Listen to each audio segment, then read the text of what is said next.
بسم اللہ الرحمن الرحیم۔ السلام علیکم، میں ہوں محمد فہیم۔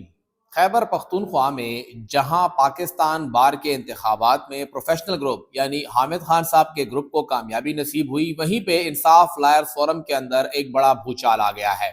ایک بڑے پیمانے پر جھگڑا سامنے آیا ہے، اور وہ جھگڑا اتنا سنگین ہے کہ صوبائی صدر انصاف لائرز فورم قاضی محمد انور صاحب کو استعفیٰ دینا پڑ گیا ہے۔ انہوں نے مزید کام کرنے سے معذرت کر لی ہے۔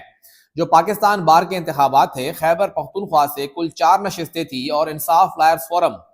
جو کہ خیبر پختونخوا بار کونسل کے تقریباً کوئی 4 یا 5 نشستیں ہی جیت سکی تھی، 5 جیتی تھی، انہوں نے 6 بھی انہوں نے جیت لیا تھا، تو کل 5 سے 6 نشستیں ان کے پاس تھی۔ وہ صرف ایک نشست نکالنے کی پوزیشن میں تھے، جبکہ اے این پی کے پاس 12 کے قریب نشستیں تھی اور ان کی پوزیشن زیادہ مضبوط تھی۔ لیکن پروفیشنل گروپ نے جماعت اسلامی سے اتحاد کر کے اپنے آپ کو یہاں پہ سیکیور کر لیا، اپنی نشست بھی نکال لی اور اپنے اتحادی کی نشست بھی نکال لی ہے، یعنی 4 میں سے 2 نشستیں پروفیشنل گروپ کو مل گئی ہیں۔ ایک ان کا اپنا بندہ عبدالستار صاحب جیتے ہیں، بلکہ دوسرا بندہ قاضی ارشد صاحب جو جماعت اسلامی کے تھے وہ یہاں پہ کامیاب ہوئے ہیں، یعنی پروفیشنل گروپ کے 2 ممبران یہاں سے کامیاب ہو گئے ہیں۔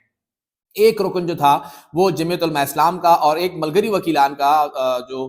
جیتا ہے، رحمان اللہ صاحب جیتے ہیں وہاں سے، تو یہ سامنے معاملہ آیا ہے۔ لیکن یہاں پہ اس انتخاب کے اندر قاضی محمد انور صاحب بھی امیدوار تھے، جنہیں 1 ووٹ ملا ہے۔ انصاف لائر فورم کے صوبائی وہ صدر ہیں اور انہیں 1 ووٹ ملا ہے، اور یہاں پہ وہ دل برداشتہ ہو کے انہوں نے مزید کام کرنے سے انکار کر دیا ہے۔ معاملہ ہے کیا اور جھگڑا شروع کہاں سے ہوا؟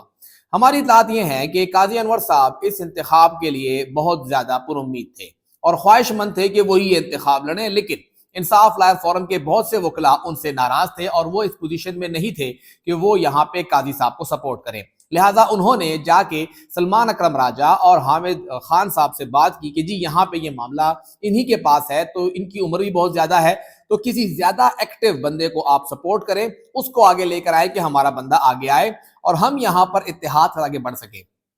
تو قاضی انور صاحب کو چھوڑ کے یہاں پہ انہوں نے یہ معاملہ کیا اور پھر یہ 2 نام سامنے آئے۔ اس کے ساتھ ساتھ بتایا یہ جاتا ہے کہ قاضی انور صاحب نے اپنے انتخاب کے لیے ٹھیک ٹھاک لابنگ کی تھی، بہت سے لوگوں کو انگیج کیا تھا، ملاقاتیں بھی ہوئی تھیں، لیکن وہ اپنے ہی انصاف لائر فورم کے جو خیبر پختونخوا بار کونسل کے ممبران تھے انہیں اس بات پہ قائل کرنے میں ناکام رہے کہ انہیں ووٹ دیا جائے۔ صرف ایک بندے نے ان کو ووٹ دیا، حتیٰ کہ انہیں 5 ووٹ کم سے کم چاہیے تھے جو کہ وہ حاصل نہ کر سکے۔ اس جھگڑے کے اندر معاملہ یہاں پہ گیا کہ جو پشاور کی ضلع کی تنظیم ہے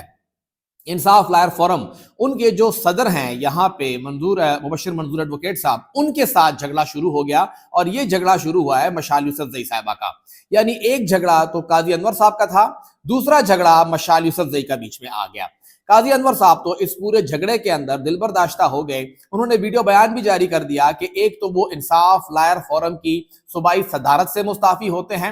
دوسرا انہوں نے یہ کہا کہ جو کور کمیٹی کی ممبرشپ ہے وہ بھی میں چھوڑتا ہوں، اور جو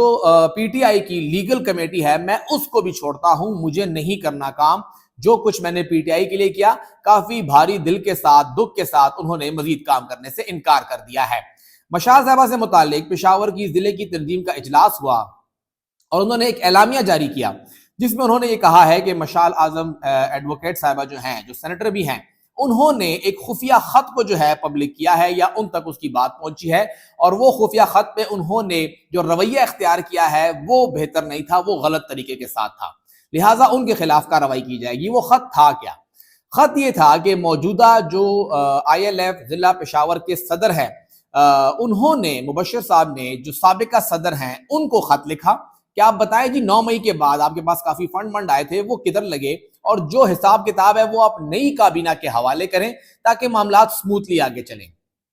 لیکن یہ بتایا گیا کہ وہ خط سابق صدر صاحب نے مشال صاحبہ کو دے دیا، اور مشال صاحبہ نے پھر اس کے اوپر انہوں نے اعتراض کیا، اور انہوں نے یہ کہا کہ جی اس خط کے معاملے کو لے کے یہ طریقہ درست نہیں ہے، اور پھر مبشر صاحب سے متعلق ہم نے رابطہ کیا مشال صاحبہ سے کہ جی آپ بتائیں یہ کیا معاملہ، تو انہوں نے کہا کہ مبشر صاحب اس سے پہلے پی ٹی آئی چھوڑ چکے تھے، 9 مئی کے بعد وہ پارٹی چھوڑ چکے تھے، اور انہوں نے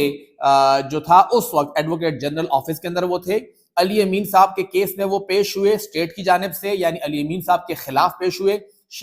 جو ارباب شیر علی صاحب ہیں ان کے کیس میں وہ اسٹیٹ کی جانب سے پیش ہوئے، یعنی پی ٹی آئی کے خلاف پیش ہوئے۔ تو ان سب کے بعد بھی وہ آئے، ضلع کے صدر بنے اور اب وہ پارٹی کے خلاف لگے ہیں۔ تو وہ انہوں نے کہا کہ جی میں نے صرف اتنا کہا تھا ان کو کہ آپ پارٹی میں پھوٹ نہ ڈالیں، کوئی اختلاف پیدا نہ کریں، آپ پارٹی کو متحد رکھیں۔ عمران خان کے معاملے کے اوپر یہاں پہ پارٹی کا اکٹھا ہونا بہت ضروری ہے۔ سب جانتے ہیں کہ مشال صاحبہ اور قاضی صاحب دونوں کافی اسے قریب ہیں، اور یہی وجہ ہے کہ قاضی صاحب کے جانے کے بعد اب مشال صاحبہ کے بھی مشکلات پیدا ہو رہی ہیں۔ اور یہ تمام صورتحال کے اندر مشال صاحبہ نے واضح کیا کہ میرا یہاں پہ کوئی اور انٹرسٹ نہیں ہے، لیکن صرف ایک بات کر رہی ہوں کہ آپ اگر ایک دفتر میں بیٹھے ہوئے ہیں، گو کہ آپ اس دفتر میں جس طرح بیٹھے ہیں سب کو پتا ہے اس کا بیک گراؤنڈ کیا ہے، اور آپ یہاں پر آئے ہیں، پارٹی چھوڑ کے آپ آئے ہیں، تو پھر آپ اڈیالہ اگر آتے ہیں تو پورا پروسیس جو ہے وہ آپ کو فالو کریں۔ اسی لیے شاید ضلع کی تنظیم ان کے خلاف ہو گئی۔ ہم نے رابطہ کیا جو مبشر منظور صاحب ہے ان سے، تو انہوں نے کہا کہ جی ایسا کچھ بھی نہیں ہے، جو فیصلہ میں نے کیا ہے وہ کیبنٹ کی جانب سے کیا ہے، میں پارٹی کے ساتھ تھا، پارٹی کے ساتھ ہوں، نگران دور میں بالکل میں کام کیا ہے، جو پبلک آفس تھا وہاں پہ میں تھا، اے جی آفس میں تھا، لیکن صرف میں نہیں تھا، میرے ساتھ 3-4 لوگ اور بھی تھے، اور مجھے ڈی نوٹیفائی کیا گیا ہے، اور وہ 3-4 لوگ وہ ہیں جو کہ آج بھی اے جی آفس میں کام کر رہے ہیں۔ تو کیا سب کے لیے قانون ایک جیسا ہونا چاہیے؟ اور میں نے کوئی حلف نامہ جمع نہیں کرایا، میری یہ پارٹی ہے، میں تو یہیں پہ کام کروں گا۔ تو یہ جو آئی ایل ایف کے اندر اب یہ ٹوٹ پھوٹ شروع ہو گئی ہے، جھگڑا شروع ہو گیا ہے، ظاہری بات ہے تانے بانے جا کے اوپر ہی ملتے ہیں۔ جو علیمہ خان صاحبہ ہیں یا بشرا بی بی ہیں، اصل میں تو وہی سارے دو گروپس ہیں، وہی آپس میں سارا مسئلہ کر رہے ہیں۔ یہاں پر بھی سب کچھ ہو رہا ہے، اور حیران کن طور پہ صرف 2 نشستیں پنجاب سے جیتی گئی ہیں، 11 میں 2 نشستیں پنجاب سے آئی ہیں، خیبر پختونخوا میں 4 سے 2 آئی ہیں۔ تو خیبر پختونخوا سے ایک بڑی کامیابی ملی ہے، لیکن جس طرح ہم نے دیکھا کہ سلمان مرزا صاحب وہاں پہ خوشیاں منا رہے ہیں، خیبر پختونخوا کی کامیابی کو اس طرح سیلیبریٹ نہیں کیا گیا۔ الٹا انصاف لائرز فورم کے جو صوبائی صدر ہیں وہ مستعفی ہو گئے ہیں، انہوں نے کہہ دیا کہ مزید وہ کام نہیں کریں گے۔ تو اس وقت جو صورتحال بنی ہوئی ہے، جو یہ لیگل ٹیم کے اندر معاملات چل رہے ہیں، یہ کافی سنگین صورتحال اختیار کر چکے ہیں، اور جھگڑا اس بات تک آ گیا ہے کہ استعفے شروع ہو گئے ہیں، معاملات شروع ہو گئے ہیں۔ بتایا جا رہا ہے کہ ایک اور اہم استعفیٰ بھی شاید سامنے آئے، اور جو مختلف دفتروں کے اندر بیٹھے ہوئے لوگ ہیں انہیں بھی شاید عہدوں سے ہٹایا جائے، اگر وہ خود عہدے نہیں چھوڑیں گے مختلف لوگوں سے۔ تو جو خیبر پختونخوا ہے، یہاں پہ پی ٹی آئی کی لیگل ٹیم کے اندر ٹھیک ٹھاک اکھاڑ پہ چھاڑ اگلے چند روز کے اندر ہونے والی ہے۔ صوبائی صدر گئے ہیں، نئے صدر آئیں گے، نئے صدر کا اپنا طریقہ ہوگا، اپنی ٹیم ہوگی، اور نیا صدر اب چنے گا کون، یہ بھی ایک بہت بڑا چیلنج ہوگا۔